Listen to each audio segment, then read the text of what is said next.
بسم الله الرحمن الرحيم. إخواني وأخواتي المشاهدون، السلام عليكم ورحمة الله وبركاته.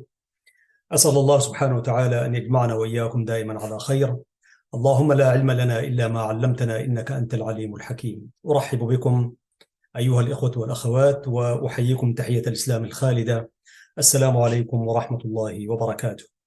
في هذه الحلقة رقم 77 في برنامج مع اللغة العربية سنتحدث عن قضية من قضايا اللغة العربية في العصر الحديث، وسنتحدث اليوم عن قضية التحديات المعادية، ذلك نقلا من دراسة علمية أعدها الدكتور سمر روحي الفيصل. فأهلا ومرحبا بكم مشاهدينا الكرام في قناة سلام الإعلامية المباركة.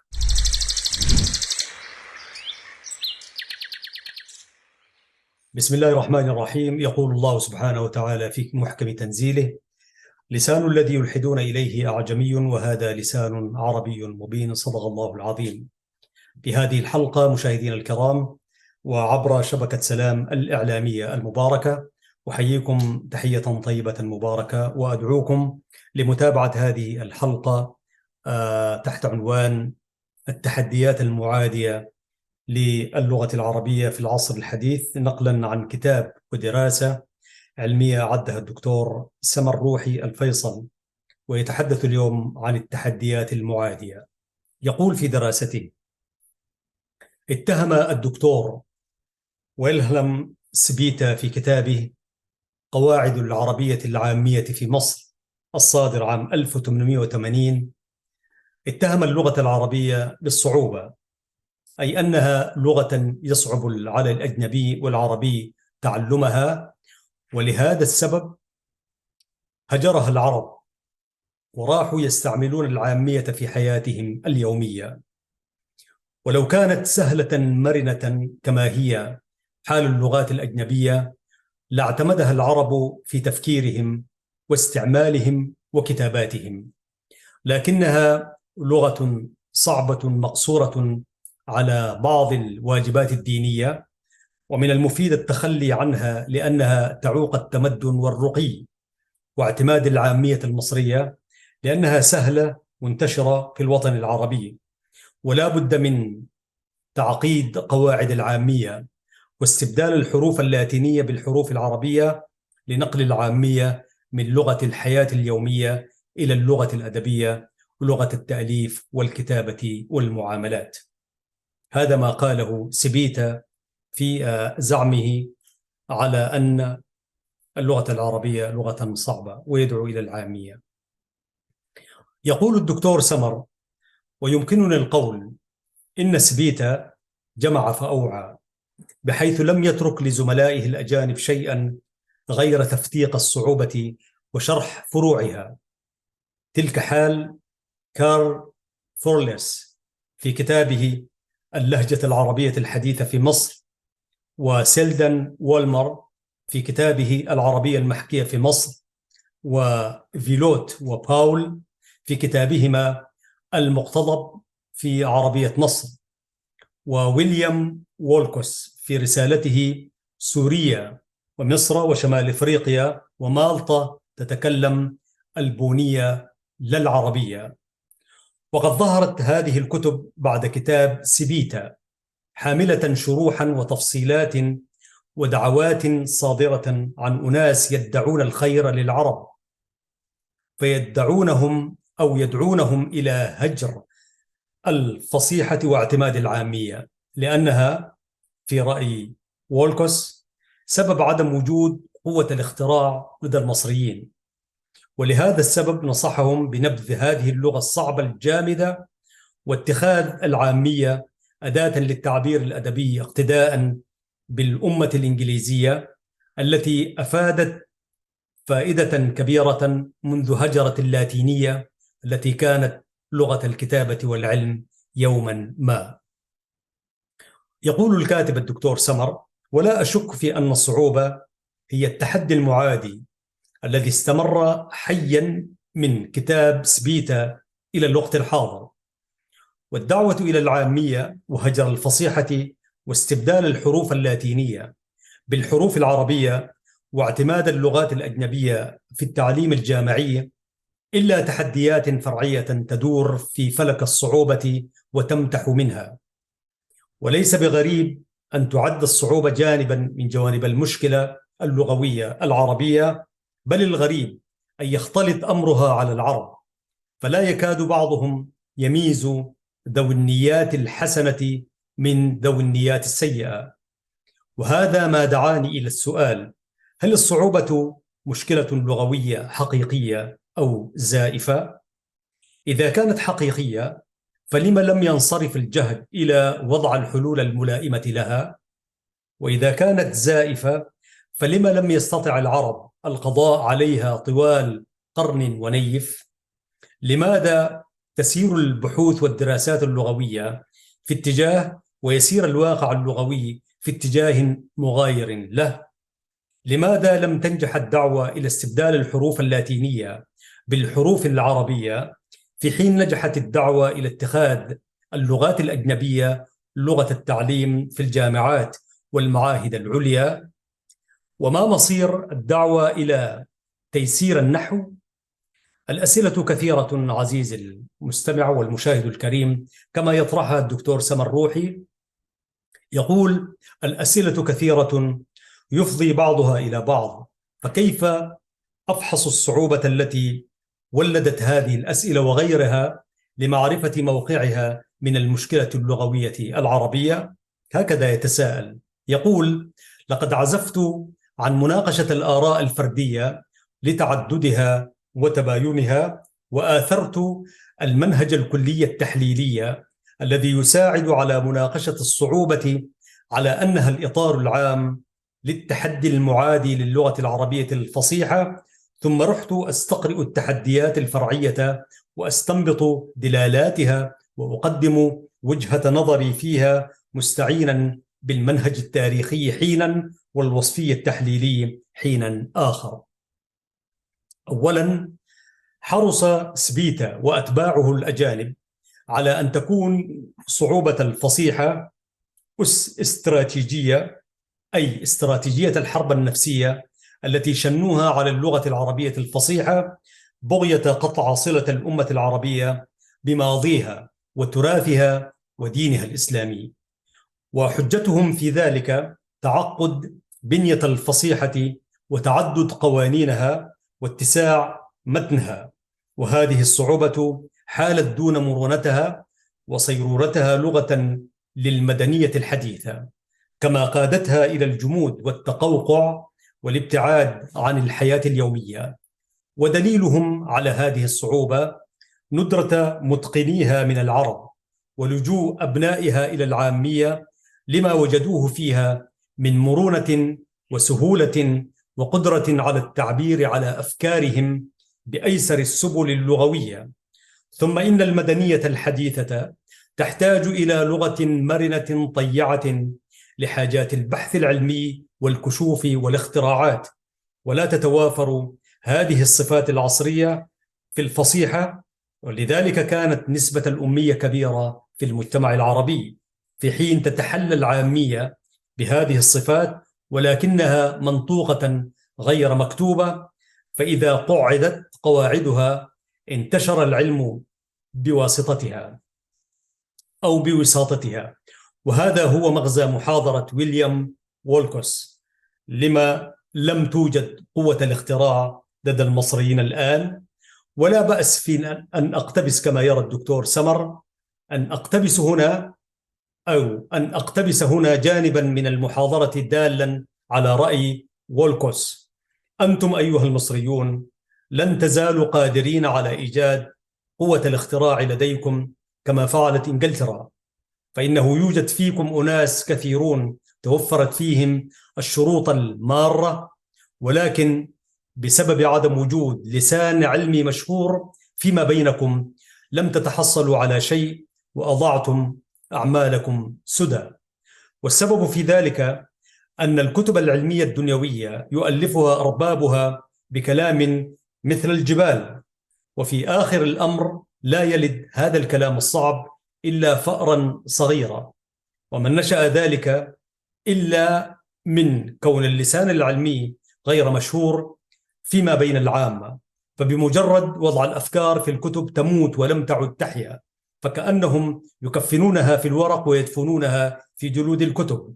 واللغة العربية الأصيلة كانت قوية جدا مشحونة بالألفاظ المشهورة، كما أنها كانت مشتملة على ألفاظ كثيرة ضعيفة، وعلى مر الزمان غلبت القوية الضعيفة وكونت لغة قوية حية. ولكنكم كما يقول أيها المصريون أصبحتم تقولون إنها لغة دارجة لا ينبغي اتباعها، وجنحتم في مؤلفاتكم إلى تلك اللغة الضعيفة الخفية التي ماتت منذ زمن بسبب مزاحمة القوية لها. وأقول لكم على حد زعمي، إذا جنحتم إلى هذه اللغة الدارجة القوية الشهيرة فيما بينكم وتركتم هذه اللغة الضعيفة تنجحون كثيرا. هذا على رأي وولكس كما يتحدث عنه الدكتور سمر روحي. يجيب عليه الدكتور سمر: وعلى الرغم من وضوح آراء وولكس في هذا الاقتباس المستمد من محاضرته، فإنه يمكن القول إنه أغرى العرب بالتمدن مستفيدا من أن مشروع النهضة العربية السائد آنذاك دعا إلى الأخذ بحجز المدنية الغربية، وكأن وولكس حريص على نهضة الأمة العربية أكثر من حرص أبنائها عليها. وهو يشير في الاقتباس السابق إشارة عابرة إلى قوة الاختراع لدى الإنجليز دون أن يقرن ذلك باللغة، بيد أنه في المحاضرة نفسها فصل القول في أن الأمم التي تميزت بقوة الاختراع ونصح للمصريين الاقتداء بها، وخصوصا إنجلترا التي تخلت عن اللاتينية واستعملت اللغة الشائعة بين الفلاحين فنبغت وظهرت على الأمم. هذا هو المراد من الصعوبة في رأي سبيتا وأتباعه الأجانب حتى نهاية القرن ال19. والحق يقال كما يقول دكتور سمر أن أتباع سبيتا العرب لم يقدموا طوال القرن العشرين إضافات ذات بال إلى المعنى الذي قدمه الأجانب. وفضيلة هؤلاء الأتباع العرب كامنة في أنهم تلقفوا القضية وشغلوا العرب بها وفتقوا القول فيها. فالنصيحة في رأي محمد فريد أبو حديد جامدة والعامية متطورة، وليس في هذا الرأي جديد على الرغم من أنه قيل عام 1953، أي بعد 7 عقود من طرح سبيتا لها. وقد قدمه أو ما قدمه أبو حديد من إضافة لا يخرج عن تعقيد القضية، إذ قال إن العامية ليست مجرد مسخ أو تشويه للعربية، بل هي لغة قائمة بذاتها لها قواعدها وأصولها، وإذا شذ عنها شاذ عد ذلك خروجا عن طريقة مقررة. تلك أيضا حال أحمد أمين، فقد اتهم الفصيحة بالجمود وعلماءها بالتزمت والتعصب لإقفالهم باب الاجتهاد، لكنه لم يدع إلى العامية، بل دعا إلى فتح باب الاجتهاد على مصراعيه صونا للغة الفصيحة من الجمود وحرصا على رقيها في العصر الحديث. وأستطيع إيراد قدر كبير من الآراء العربية التي أعلنت ما أعلنه سبيتا وأتباعه الأجانب على اختلاف بينها في الهدف. وقد آثرت كما يرى الدكتور سمر الإشارة إلى 2 بينهما تباين واضح، هما محمد فريد أبو حديد وأحمد أمين، لكنهما معا يعدان نصيرين كبيرين من أنصار الفصيحة وعلمين بارزين من أعلام العرب، لم يشكك أحد في انتمائهما الأصيل إلى الأمة العربية، كما شكك في أحمد لطفي السيد في دعوته إلى تمصير اللغة العربية خصوصا، وعبد العزيز فهمي في دعوته إلى استبدال الحروف اللاتينية بالحروف العربية، وسلام موسى الذي أضاف إلى ما قاله سبيتا وأتباعه الأجانب عن عقم الفصيحة ومسؤوليتها عن تخلفنا العلمي وفاقتنا الثقافية وفشو الأمية فينا، أي تفشي الأمية، مسؤوليتها عن الجريمة والجنون واستعباد المرأة. كما عقد الأزمة بنقلها إلى دوامة المعترك السياسي والصراع المذهبي، فأقام صلة حتمية بين الطبقية الاقتصادية والإقطاع والاستبداد والاستعمار، وبين هذه اللغة المعوقة للحرية والتقدم والتحول الاشتراكي الذي لا يمكن أن يتحقق ما دام فينا علماء اختصاصيون في اللغة العربية. يقول الدكتور سمر: بيد أن اختلاف الآراء العربية في الجزئيات لا ينفي تأثرها بدعوة سبيتا وأتباعه الأجانب، سواء كان هذا التأثر سطحيا أو عميقا، وسواء كان صاحب الرأي مؤمنا بما قدمه سبيتا أو معارضا له عاملا على نقضه. والحقيقة وسط ذلك كله ماثلة في أن سبيتا وأتباعه نجحوا في تقديم تحد كبير أثر في الدراسات والبحوث اللغوية والقواعد العربية أو الواقع العربي تأثيرا لا يعدله غير تأثير قضية الفصيحة والعاميات العربية. فالتحدي الكبير إذن هو صعوبة اللغة العربية الفصيحة، والقائلون بهذه الصعوبة يقصدون أمرين: الأول تعقد بنية الفصيحة وتعدد قواعدها وقوانينها واتساع متنها واتصافها بالجمود وعدم المرونة، والثاني صعوبة تعليم الفصيحة أو تعلمها وتعليمها.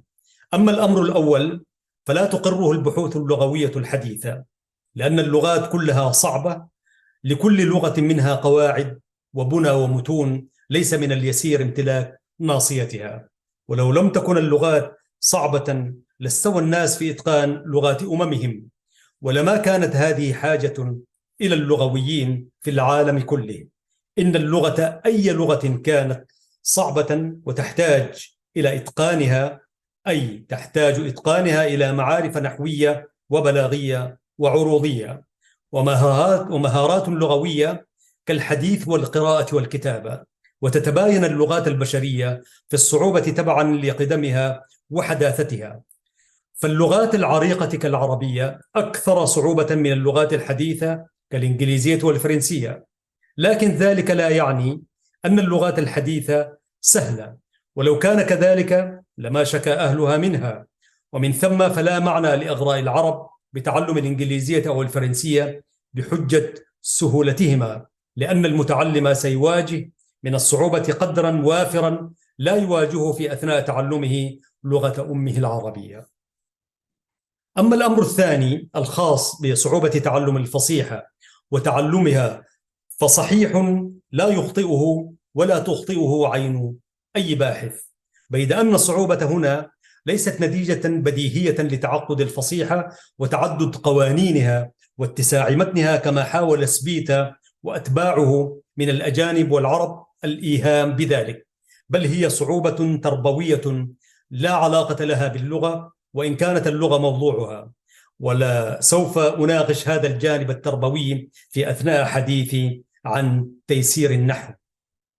أخلص كما يقول الدكتور سمر إلى أن سبيتا وأتباعه طرحوا قضية الصعوبة طرحا خاطئا زائفا، مستفيدين من انتشار الأمية وسيادة العامية طوال قرون الانحدار والضعف العربي، ولم يطرحوها طرحا موضوعيا سليما مستندين إلى حقائق علم اللغة وإلى واقع تعليم الفصيحة آنذاك.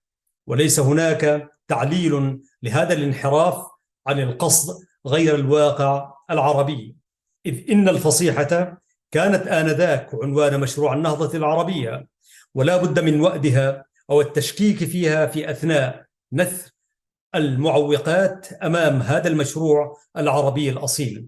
وليس من المحتم أن يكون سبيتا وأتباعه خدما للاستعمار، لكن الاستعمار دون أدنى شك وظف علمهم وعملهم لخدمة أهدافه. ولست معنيا بتبرئة ساحة سبيتا ولا تهمني إدانته، لأني معني بالقول هنا كما يرى الدكتور سمر إن دعوته برزت أيام أزمة التدخل الأجنبي في مصر في عهد الخديوي إسماعيل وأثناء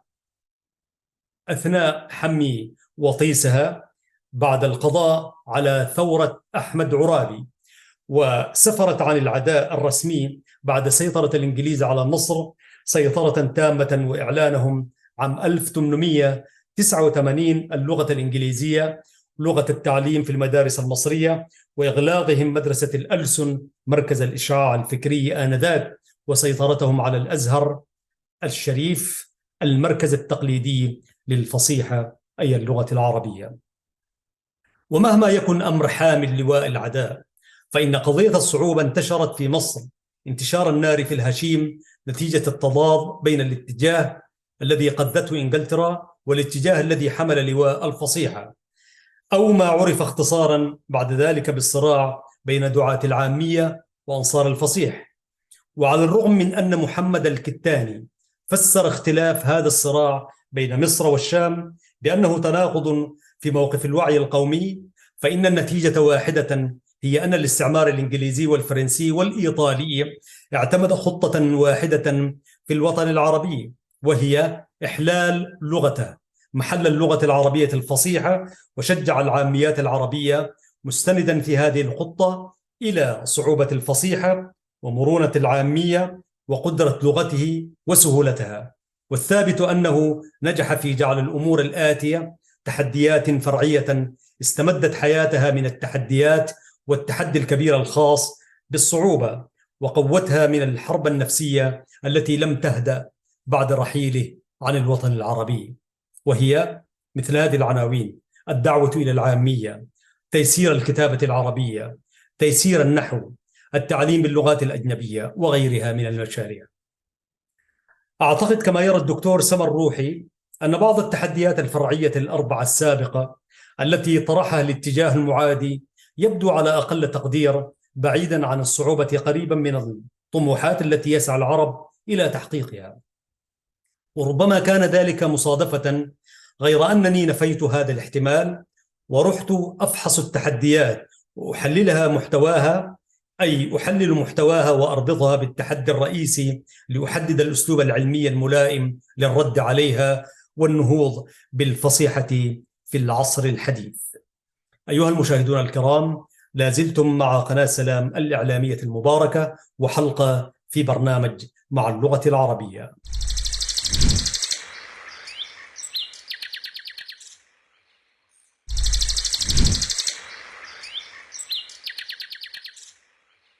عدنا إليكم مشاهدينا الكرام.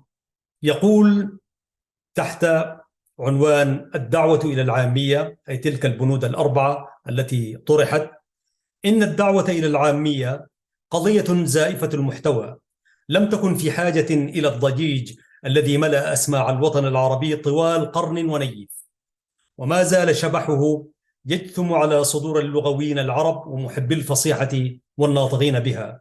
ومصدر الزيف في هذه الدعوة كامن في محتواها، إذ إنها تدعو إلى استعمال العامية انطلاقا من أنها لغة مستقلة عن الفصيحة، في حين أنها مستوى تعبيري عن مستويات الفصيحة وظاهرها طبيعية فيها.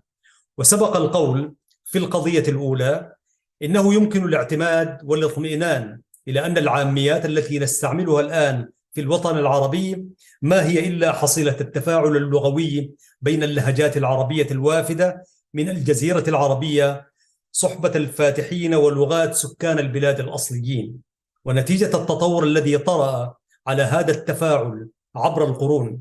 فهذه العاميات لم تكن أيام السيادة العربية بعيدة عن اللغة الأدبية الفصيحة، لغة القرآن الكريم، لكنها شرعت تبتعد عنها ابتعادا نسبيا حين استقرت الفتوحات ودالت دولة العرب وتسلم الأجانب مقاليد الحكم في الوطن العربي. فقد فرض هؤلاء الأجانب لغاتهم وقصروا الفصيحة على الاستعمالات الدينية، وما كانت لغاتهم قادرة على التأثير في الفصيحة، لأن القرآن الكريم حافظ لها وحام لها. ولهذا السبب اقتصر التفاعل على العاميات، فدخلتها ألفاظ أعجمية تركية، فارسية، إنجليزية، فرنسية وإيطالية، ولحقت بها انحرافات صوتية. وعلى الرغم من ذلك كله، فإن العاميات لم تنفصل عن الفصيحة، بل بقيت مستوى تعبيريا يستعمل في الحياة اليومية. فهل تصح الدعوة إلى استعمال المستعمل؟ إن هذه الدعوة الزائفة، أي زائفة المحتوى، لأنها تدعو إلى استعمال ما هو مستعمل في البلاد العربية. ولو كانت دعوة موضوعية لوجب أن يكون عنوانها الدعوة إلى تقنية العاميات مما لحقها في عصور الضعف والانحدار والسيادة الأجنبية. وأزعم هنا أن أنصار الفصيحة المتنورين لم يحاربوا الدعوة إلى العامية لمخالفاتهم محتواها أو جهلهم زيفها، بل حاربوها لما تضمره من أهداف معادية للأمة العربية. ويمكنني اختزال هذه الأهداف في النقاط التالية كما يرى الدكتور سمر روحي الفيصل. يقول: 1. هجر الفصيحة تمهيدا للقضاء عليها وما يتبع ذلك من فصل العرب عن تراثهم ودينهم. 2. نقل العامية من اللهجة المنطوقة المقصورة على الاستعمال الوظيفي في الحياة اليومية إلى اللغة المكتوبة المستعملة في التأليف والبحث والإدارة، أي جعل العامية لغة أدبية بديلة عن الفصيحة. 3. نشر اللغات الأجنبية واعتمادها لغة التعليم بغية السيطرة على العرب وجعلهم تابعين للاستعمار تبعية مطلقة. إن الدعوة إلى العامية عزيز المشاهد والمشاهدة الكريمة كما يرى الدكتور سمر، يقول إن الدعوة إلى العامية قضية زائفة في رأيي من حيث المحتوى، معادية من حيث الأهداف. وإنني أعتقد بأن هذه القضية تطورت من التمييز بين المحتوى والأهداف إلى اختلاطهما وسيادة الخوف العربي من العامية، أو قل إنها تطورت من كونها قضية واقعية إلى كونها قضية افتراضية. ذلك أن رواد النهضة العربية الذين سبقوا سبيتا أو عاصروه أو أتوا بعده لم يكونوا ينظرون إلى العامية على أنها وصمة عار، بل كانوا موقنين بأنها مستوى تعبيري منطوق مستعمل في الحياة اليومية لا يفصله عن الفصيحة فاصل يؤهله للارتفاع إلى مستوى اللغة المستقلة.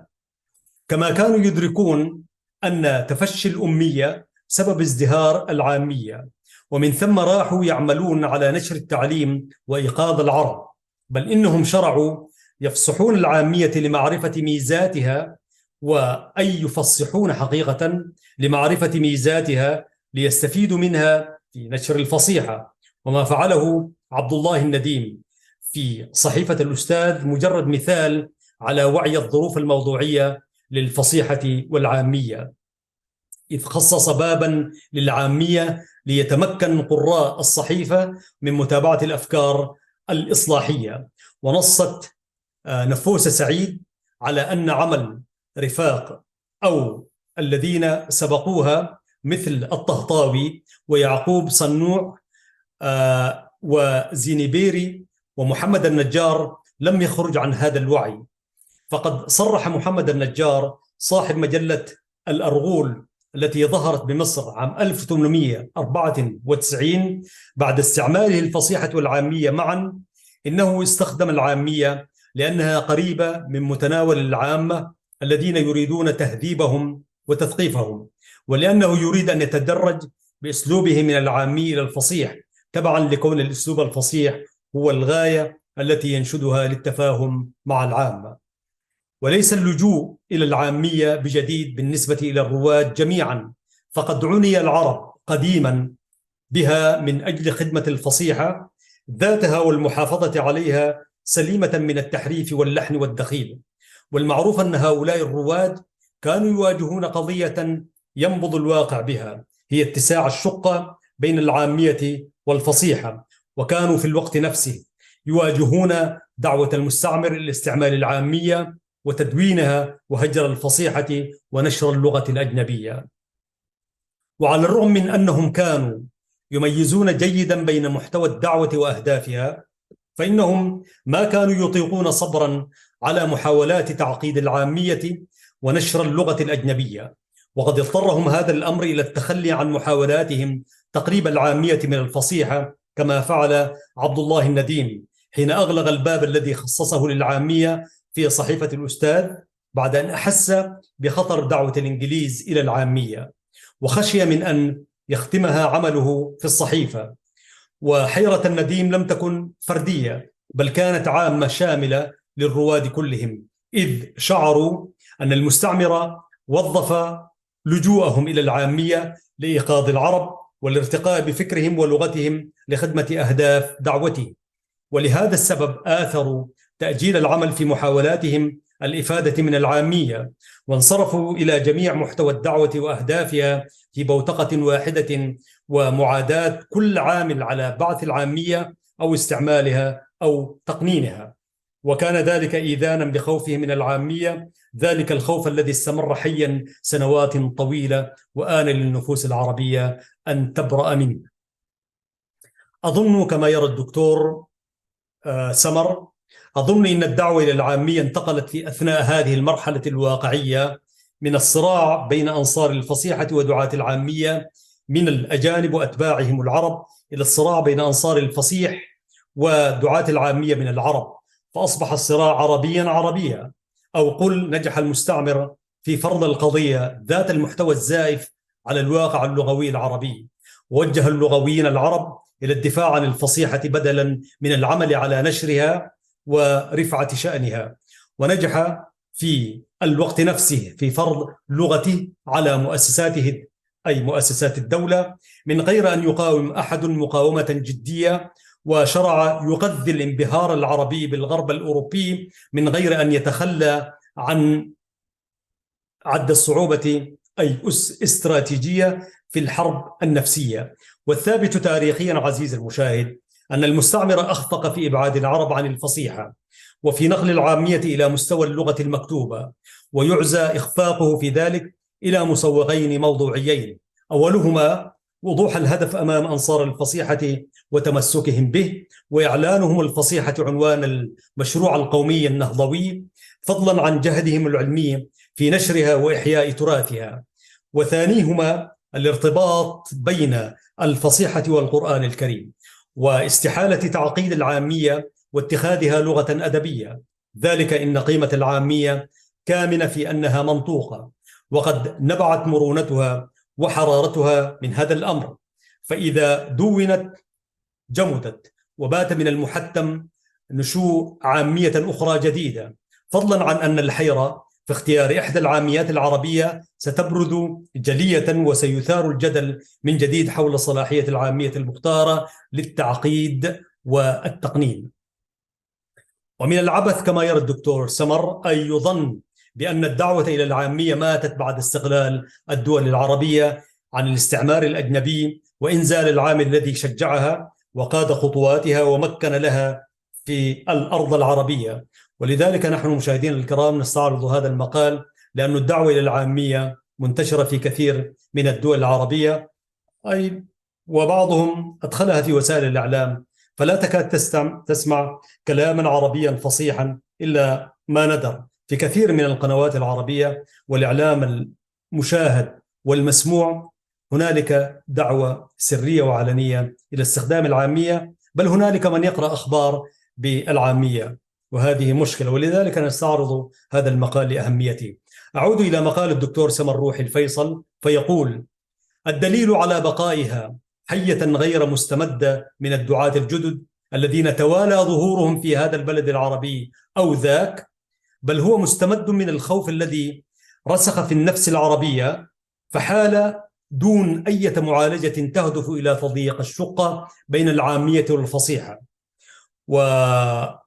ووجه التربية العربية في اتجاهات أخرى غير ترسيخ الفصيحة، كما حال دون القضاء على اللغات الأجنبية التي فرضها المستعمر على مؤسسات التعليم الجامعي، وجعل الثقة بالذات القومية ضعيفة يغلفها الانبهار بالتمدن الغربي. وهذا ما شجعني كما يقول الدكتور سمر على الادعاء بأن الدعوة إلى العامية أصبحت بعد الاستقلال قضية افتراضية استقرت في الأذهان والنفوس وتفاعلت فيها، حتى بات أنصار الفصيحة يفترضون أن استعمال العامية في الحياة اليومية وصمة عار، وأن الاستعمار ما زال وراء تلكؤ انتشار الفصيحة، كما باتوا يفترضون أن الفصيحة عالية غالية مبرأة من العيوب لا تحتاج إلى الأساليب التربوية ولا إلى علم اللغة الحديث. ولا أبالغ كما يقول الدكتور سمر حين أقول إن المرحلة الافتراضية التي نعيش فيها أكثر خطراً من المرحلة الواقعية التي مررنا بها. ففي المرحلة الواقعية كانت الحدود واضحة بين الصديق والعدو، لكن الغموض في المرحلة الافتراضية بدأ يلف الصديق والعدو، فلا يكاد أحد يميز العامل من أجل الفصيحة من العامل على تهديمها. فقد اختلط الحابل بالنابل، ودخل الشقاق أقسام اللغة العربية حتى في الجامعات، واحتدم الجدل حول تدريس اللسانيات تبعا لاستعمالها العامية وانطلاقها من لغات أجنبية ذات طبيعة تغاير طبيعة الفصيحة.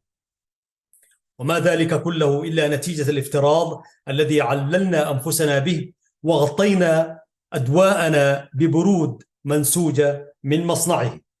والحال إن المستعمر بالمعنى العسكري رحل عن الوطن العربي دون أن يتخلص العرب من آثاره والتبعية له، وإلا فإنه ليس في الواقع الراهن من يدعو جهارا نهارا إلى هجر الفصيحة، لكن المستوى اللغوي يقول إننا نسعى بأيدينا العربية إلى هجر الفصيحة وجعلها غريبة في عقر دارها، وليس هناك من يدعو إلى تعقيد قواعد العامية.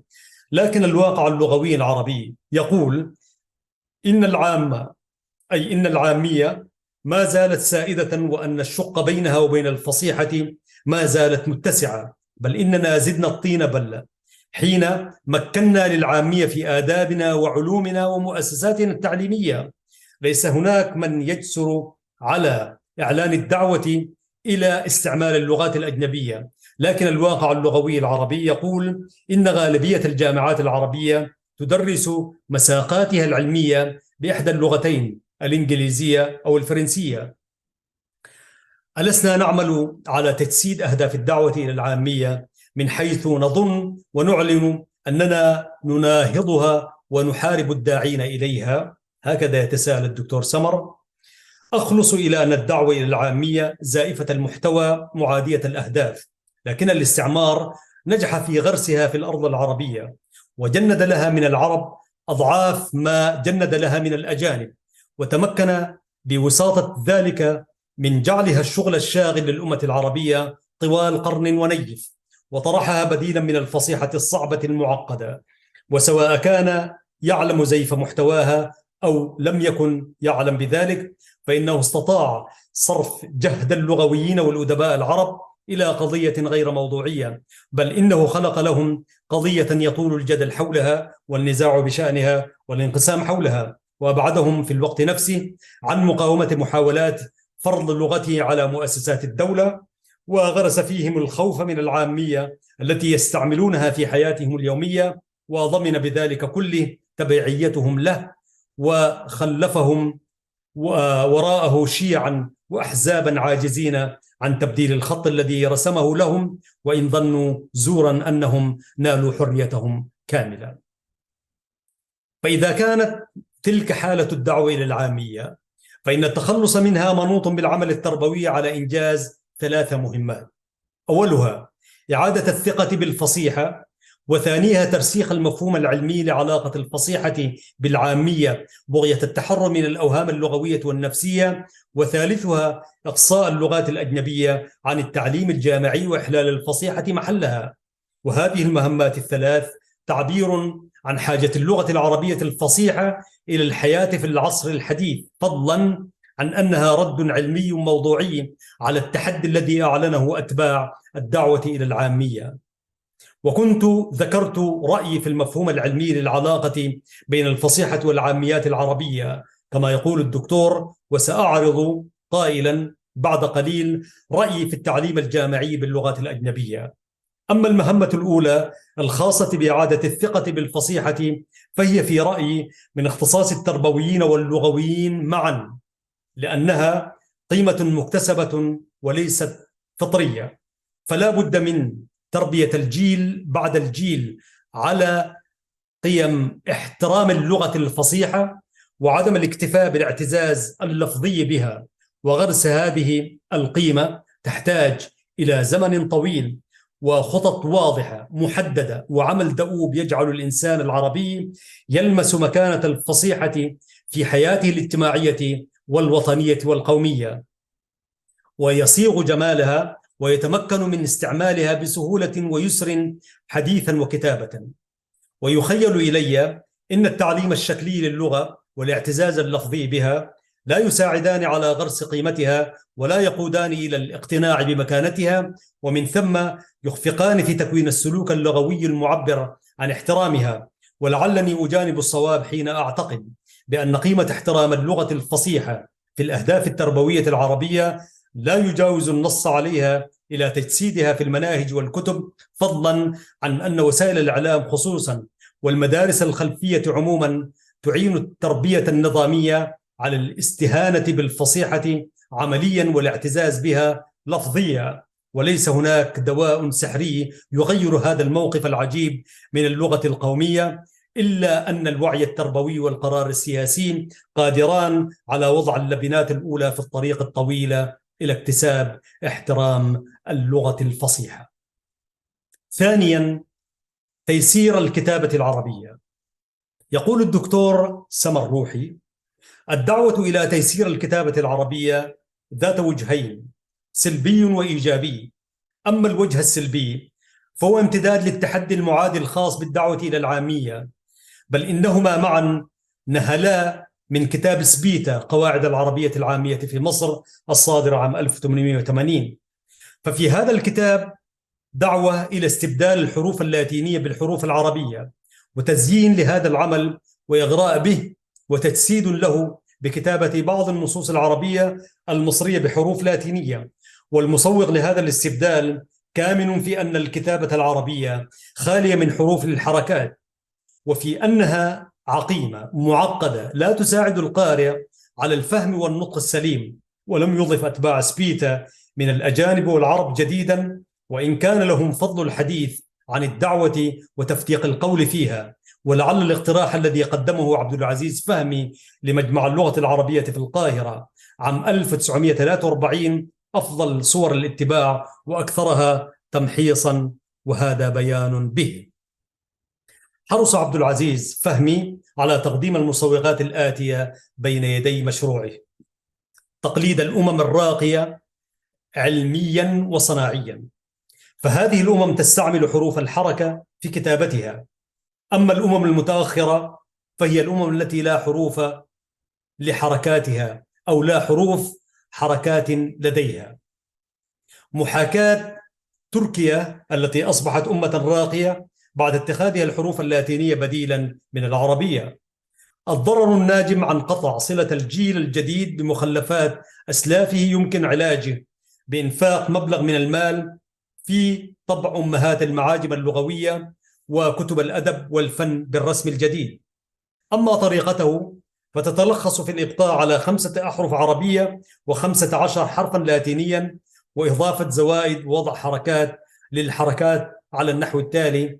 قدم لها صورا من الصعوبة شرحها. يقول: في الألف يقابلها A، فوقها خط، الهمزة 3، الباء B تكتب تاء، وتي التاء حرف التاء نفسه ولكن فيه خطين، شيء غريب جدا.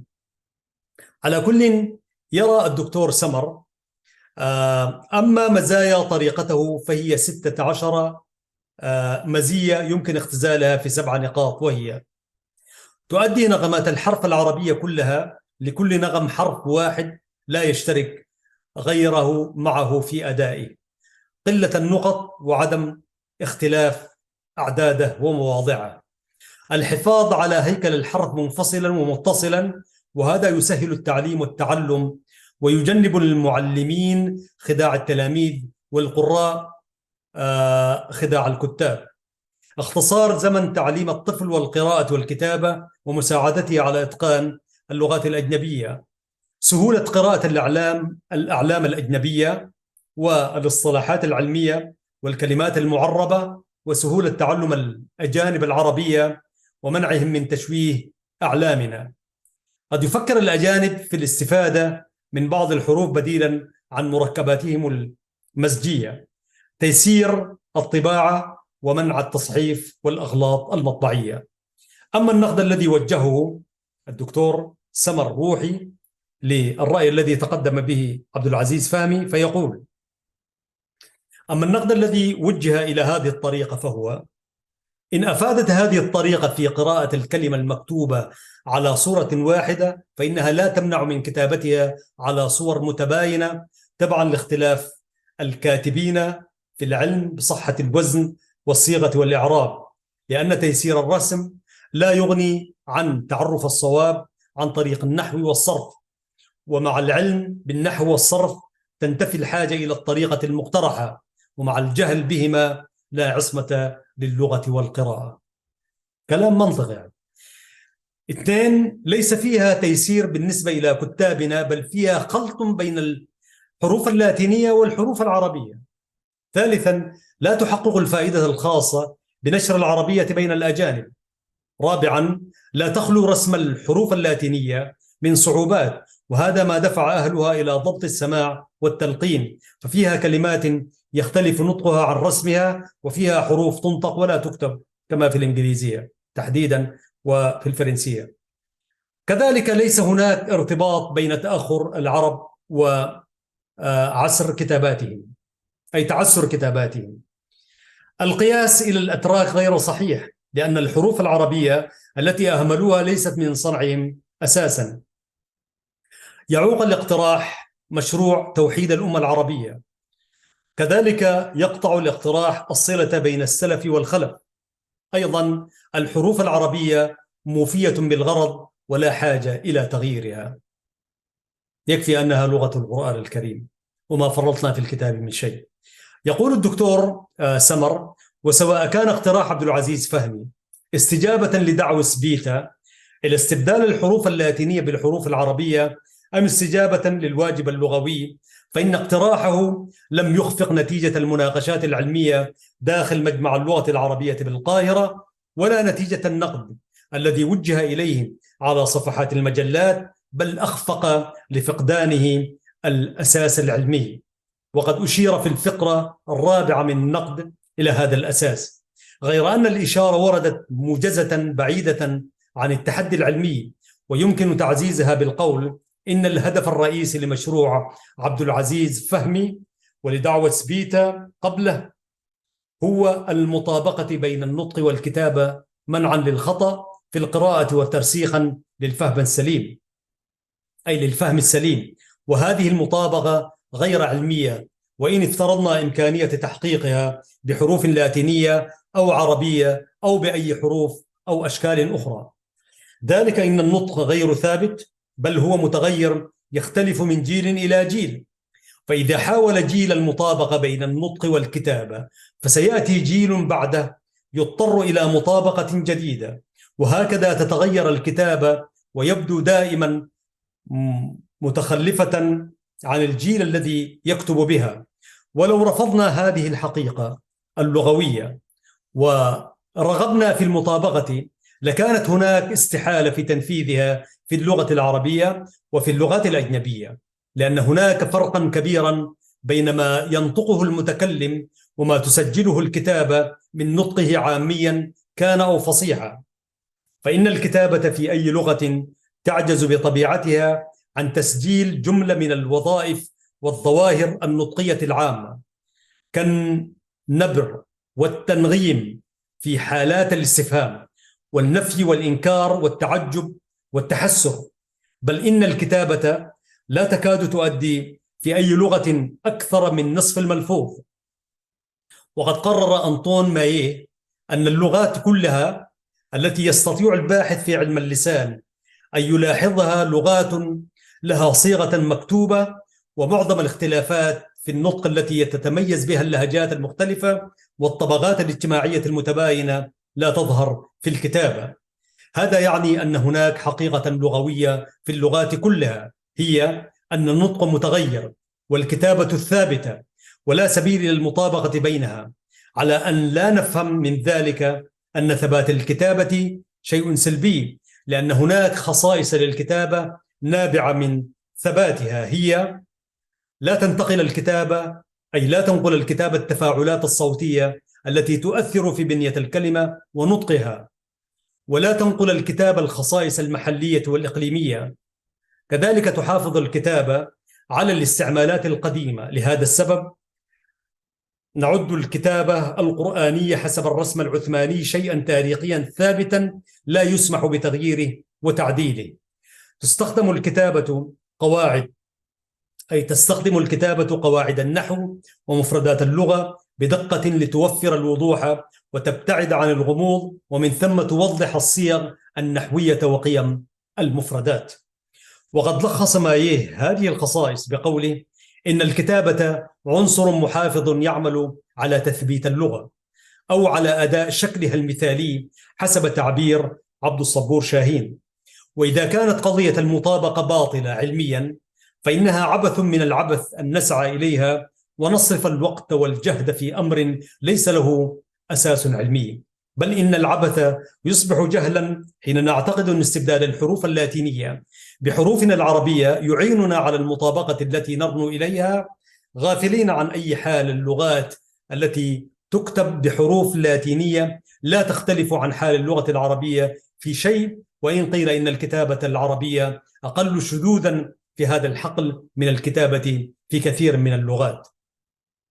وإذا انطلقنا من فرضية مغايرة، أي من فرضية مغايرة هي أن الهدف من اقتراح عبد العزيز فهمي وإصلاح الكتابة العربية كما فعل أتباع الوجه الإيجابي، فإن الاقتراح سيخفق أيضا، لأن الكتابة في اللغات الأجنبية تعاني من الصعوبات ما يكاد يفوق الصعوبات التي تعاني منها الكتابة العربية في أثناء تدوين العناصر النطقية. ولهذا السبب اتفق الباحثون على رموز صوتية في كتابة الأمثلة وتحليل الصيغ بشأنها، الرموز الصوتية الاستشراقية، لكنهم في الحالات كلها لم يقولوا إن هذه الرموز بديل الحروف في أي لغة كانت، ولم يستبدلوا لغاتهم بها. وما من شك عزيز المشاهد وعزيزة المشاهدة كما يرى الدكتور سمر روحي، ما من شك في أن النقد الذي وجه إلى اقتراح عبد العزيز فهمي لم يجانب الصواب في تحديد المسوغات الخارجية لرفض الاقتراح، وأهمها قطع صلة الخلف بالسلف وتوهين صلة الدول العربية بعضها ببعض، أي تهوينها، وعدم خلو الحروف اللاتينية نفسها من الصعوبات، بيد أنهم أخطأوا الصواب في نقدهم القائل إن الحروف العربية موفية بالغرض. وسنلاحظ بعد أنها تحتاج إلى إصلاح، وأن المسوغ الذي قدمه عبد العزيز فهمي حول تيسير التعليم والتعلم والطباعة صحيح، لكنه ضاع في غمرة الهجوم على اقتراحه. أخلص من هذا كله كما يرى الدكتور سمر، يقول أخلص من هذا كله إلى أن الوجه السلبي لتيسير الكتابة العربية، وهو وجه كامن في استبدال الحروف اللاتينية بالحروف العربية، لم يشكل تحديا حقيقيا، وإن شغل العرب وقتا طويلا وصرف جهودهم في أمر ليس وراءه نفع كبير خارج الدفاع عن ارتباطهم، أي ارتباط الكتابة العربية بالقرآن الكريم، على أنها فرع من اللغة لا يجوز التهاون بشأنه.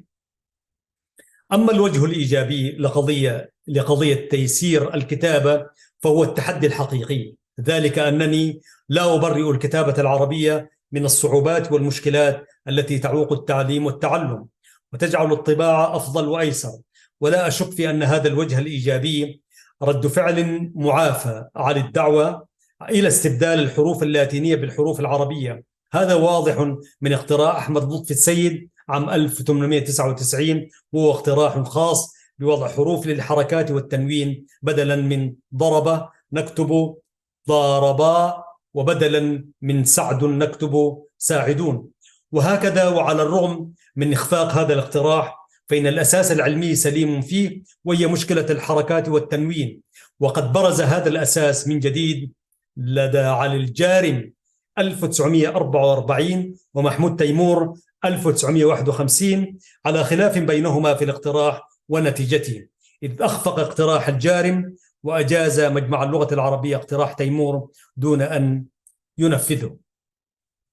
والحق من الناحية العلمية إن اللغة العربية تسمح بعدم إثبات الحركات في الكتابة اعتمادا على أن ذهن القارئ يأتي بها ويبرزها في أثناء النطق، فنحن نكتب ضرب ونلفظها ضرب، أي نكتبها بلا حركات. نكتب ضاد راء باء بلا فتحة في الثلاث حروف ونلفظها ضرب. وهذا الجواز موضع خلاف في علم اللغة الحديث، إذ نقدت الكتابة العربية لأنها تعتمد على إثباتها الرموز الصوتية على الصوامت، أي الصامت منها، وعمل معاملتها وهو الواو والياء، وتعد الحركات رموزا إضافية إن شاء الكاتب وضعها وإن شاء تركها. ذلك أن اللغة العربية تنطلق من أن الحركة لازمة للحرف لزوما مطلقا، فلا يأتي حرف دون حركة، ولا يمكن نطق الحركة لأنها ليست مستقلة بمعزل عن الحرف الصامت، كما لا يمكن نطق الصامت بمعزل عن الحركة وإن كان الحرف أصلا والحركة تابعة لها. كما انطلقت من أن أحرف المد الألف والواو والياء في حروف المد الطويلة، الألف بالنسبة للفتحة والواو بالنسبة للضمة والياء بالنسبة للكسرة، غير الحركات القصيرة، وإن كل منها يحتاج إلى حركة قصيرة تجانسه وتسبقه. فالفتحة تجانس الألف وتسبقها قال مثل قال، والضمة تجانسها الواو وتسبقها مثل عود، والكسرة تجانس الياء وتسبقها مثل ميل. كما عدت التنوين من الرموز الإضافية وأدخلته حقل الجواز. وقد نص عبد الصبور شاهين على أن هذه الأمور عيوب الكتابة العربية في علم اللغة الحديث، إذ إن الحركة مستقلة عن الحرف الصامت، وأن كتابة التنوين حركة ونونا صغيرة أكثر دقة وصوابا. وهذا كله موضع خلاف، لكنه تعبير عن أن المعاصرة تفرض الإفادة من العلوم اللغوية في إصلاح عيوب الكتابة العربية، على أن تسعى التربية لاعتماد الإصلاح الذي يقرره اللغويون لتنشئة الأجيال عليه.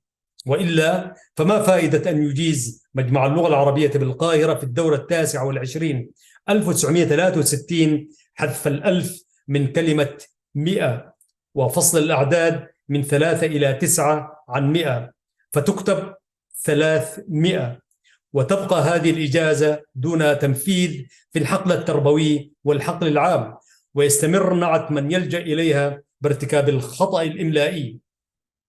هل يشير ذلك إلى أننا نحتاج إلى إصلاح عيوب الكتابة العربية لمسايرة العصر وإلى قرار سياسي يجسد ما نصل إليه من اقتراحات؟